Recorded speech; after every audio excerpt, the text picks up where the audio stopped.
সমাজ, এই রাষ্ট্র, এই শাসক শ্রেণী, এই পুঁজিবাদী ব্যবস্থা নারীর ক্ষমতায়ন শুধু তার চাকুরি নয়, নিশ্চয়ই শিক্ষা, চাকুরি, কর্মসংস্থান তাকে ক্ষমতা দেয়, কিন্তু সবচেয়ে বড় ক্ষমতা হচ্ছে নারী কি করবে সেইটা নেওয়ার তার স্বাধীনতা। আমাদের দেশে মেয়েদের স্বাধীনতা নয় যে তারা নিজেরা বাচ্চা ধারণ করবে, তাদের সিদ্ধান্ত অনুযায়ী বাংলাদেশের পরিবার এবং তার স্বামী কর্তা পুরুষ তার উপরে নির্ভর করে তিনি সন্তান গ্রহণ করবেন কি গ্রহণ করবেন না। যে জন্য আমরা দেখি অধিক সন্তান গ্রহণের জন্য আমাদের মায়েরা পুষ্টিহীনতায় ভোগেন এবং তারা পুষ্টিহীন শিশু তারা জন্মদান করেন। সমাজের এই প্রতিক্রিয়াশীল যে চিন্তা, এই প্রতিক্রিয়াশীল ভূমিকা, পুঁজিবাদী সমাজ নারীকে যেভাবে ভোগের পণ্য, পুরুষের ভোগের পণ্য হিসেবে উপস্থিত করে, তার সৌন্দর্যকে প্রধান করে রাখে, সেই পুঁজিবাদী ব্যবস্থাকে উচ্ছেদ না করে আজকে জনগণের মুক্তি নাই।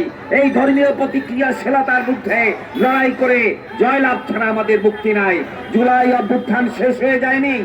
জুলাই অভ্যুত্থান শুধুমাত্র ফ্যাসিস্ট হাসিনাকে এখান থেকে উৎখাত করেছে, কিন্তু এই জুলাই অভ্যুত্থান এই আমলাতন্ত্র গায়ে আঁচড় দিতে পারেনি, এই দুর্নীতিবাজ আমলাতন্ত্রকে আঘাত করতে পারেনি, এই লুটেরা ব্যবসায়ী সিন্ডিকেট ব্যবসায়ীদের আঘাত করতে পারেনি, এবং এই ধর্মীয় প্রতিক্রিয়াশীলতা যারা নারীকে গোলাম হিসেবে রাখতে চায়, দাসী হিসেবে রাখতে চায়, সেই প্রতিক্রিয়াশীলতার বিরুদ্ধে, সেই ধর্মীয় প্রতিক্রিয়াশীলতার বিরুদ্ধে, মোল্লাতন্ত্রের বিরুদ্ধে, আজকে পুঁজিতন্ত্রের বিরুদ্ধে, আজকে সাম্রাজ্যবাদের বিরুদ্ধে আমাদের নারীদেরকে সারা দুনিয়া জুড়ে শ্রমিক, কৃষক, মেহনতি মানুষ আজকে ঐক্যবদ্ধভাবে সেই নারী মুক্তির লড়াই আমাদের করতে হবে।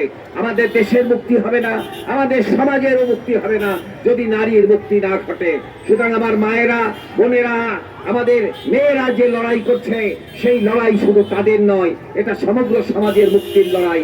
নারী পুরুষের ঐক্যবদ্ধ এই সংগ্রামের যে লড়াই, সমাজতন্ত্র ছাড়া আজকে নারীর মুক্তি নাই। সেই সমাজতন্ত্রের লক্ষ্যে আসুন আজকে আমাদের এই লড়াই এগিয়ে নিয়ে যাই। আমরা অন্তর্বর্তীকালীন সরকারের কাছে দাবি তুলতে চাই, অবিলম্বে এই ধর্ষণের সাথে যারা যুক্ত তাদেরকে গ্রেফতার করতে হবে। আজকে ধর্মীয় সভা সমাবেশে, ওয়াজ মাহফিলে নারীদের মধ্যে যে বিদ্বেষ ছড়ানো হয় তা বন্ধ করতে হবে, এবং মব জাস্টিসের নামে, তৌহিদি জনতার নামে রাস্তাঘাটে নারীর উপরে যে হামলা হেনস্থা হয় তাকে প্রতিরোধ করতে হবে। জনগণ নিশ্চয়ই সেটা প্রতিরোধ করবে। নারীদেরকে সেই ক্ষেত্রে আমরা মনে করি আরো এগিয়ে আসতে হবে। মেহনতি মানুষের জয় হোক, দুনিয়ার মজদুর এক হও, ইনকলাব জিন্দাবাদ।